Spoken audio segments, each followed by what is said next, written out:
Welcome to this tutorial where we'll guide you through the process of turning off background sync on WhatsApp web on your PC.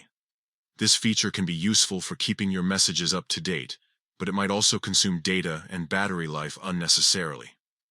Let's dive into how you can easily disable it. First, open WhatsApp web in your browser. This will take you to the familiar interface where you can manage your chats and settings. Once you're logged in, look for the gear icon located on the left side menu. This is where you access the settings for WhatsApp web. Click on the gear icon to open the settings panel. Here, you'll find various options to customize your experience. For our purpose, we need to click on Notifications. This section allows you to manage how WhatsApp web interacts with your computer, including background sync. In the Notifications section, you'll see several options related to how you receive notifications. However, the one we're interested in is background sync. This feature allows WhatsApp to sync your messages even when you're not actively using the app. While it's convenient for staying updated, it can also drain your data and battery.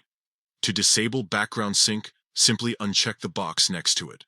This will prevent WhatsApp from syncing in the background, giving you more control over your data usage and potentially extending your device's battery life.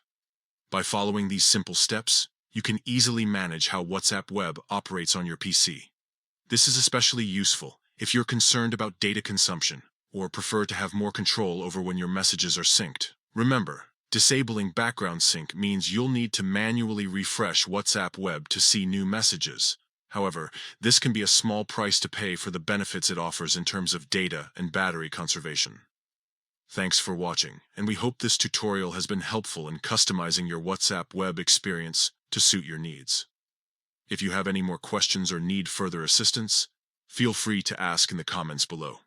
Don't forget to like and subscribe for more tutorials and tips on managing your digital life.